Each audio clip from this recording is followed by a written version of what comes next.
নুরুল হক উরফে নুরুল পাগলা নামক এক ব্যক্তির কবর ভাঙচুর ও অগ্নিসংযোগের ঘটনা ঘটেছে, যা এলাকায় ব্যাপক উত্তেজনা এবং বিতর্কের জন্ম দিয়েছে। নুরুল পাগলা নিজেকে ইমাম মাহাদি দাবি করতেন এবং ১৯৮০-এর দশকে নিজ বাড়িতে একটি দরবার শরীফ প্রতিষ্ঠা করেন। তিনি লা ইলাহা ইল্লাল্লাহ মাহাদি রাসূলুল্লাহ নামক একটি নতুন কলেমা আবিষ্কার করেন এবং পবিত্র কোরআনকে ভোজপাতা বলে অপমান করতেন, নাউজুবিল্লাহ। এমনকি জনসম্মুখে তা ছুড়েও দিতেন। নুরুল পাগলা মারা যাওয়ার পর তার ভক্তরা তার কবরকে পবিত্র কাবা শরীফের আদলে ১২ ফুট উঁচু করে নির্মাণ করে এবং কবরের উপর ইমাম মাহাদির কবর লিখে একটি সাইনবোর্ডও কিন্তু টাঙিয়ে দেয়। নুরুল পাগলার এই কার্যকলাপের বিরুদ্ধে এলাকার আলেম ওলামা ও সাধারণ মুসলিমদের মধ্যে দীর্ঘদিন ধরে ক্ষোভ বিরাজ করছিল।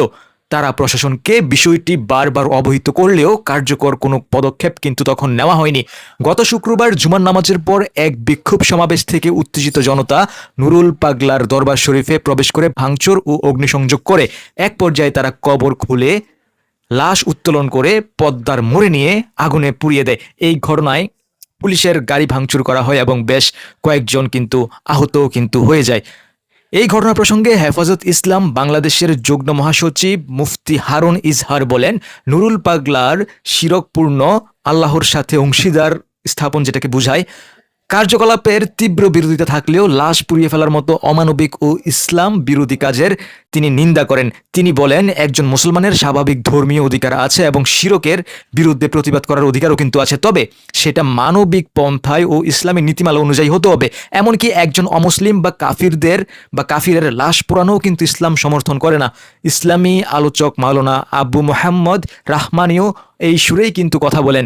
তিনি বলেন, বাইতুল্লাহর আদলে কবর তৈরি করা মুসলমানদের হৃদয়ে রক্তক্ষরণ ঘটানো হয়েছে, ঠিক আছে, যা ইসলাম সমর্থন করে না। তবে উত্তেজিত জনতা কর্তৃক লাশ পুড়িয়ে ফেলা ইসলাম সমর্থিত নয়। তিনি মিডিয়ার এক পেশে প্রচারণার সমালোচনাও কিন্তু করেন এবং বলেন যে এই ধরনের ঘটনা মূল কারণ হচ্ছে প্রশাসনের নিষ্ক্রিয়তা। পর্যবেক্ষকরা মনে করেন প্রশাসনের দীর্ঘদিনের গাফিলতি এই উত্তেজনাকে বিস্ফোরিত করেছে। এই ঘটনা সমাজের সকল স্তরের মানুষকে শরীয়তের সীমারেখার মধ্য থেকে সমস্যার সমাধান খোঁজার গুরুত্ব সম্পর্কে ভাবতে বাধ্য করেছে, যাতে ভবিষ্যতে এমন ভয়াবহ ঘটনা যাতে আর না ঘটে। তো এখন এই সম্পর্কে আপনাদের মতামত কি, অবশ্যই আপনারা কমেন্ট করে জানাবেন এবং আপনারা কি মনে করেন ডেফিনেটলি কমেন্ট করে জানাবেন এবং ভিডিওটি বেশি বেশি করে শেয়ার করে দিবেন। ধন্যবাদ সবাইকে। আল্লাহ হাফেজ, টেক কেয়ার, বাই বাই।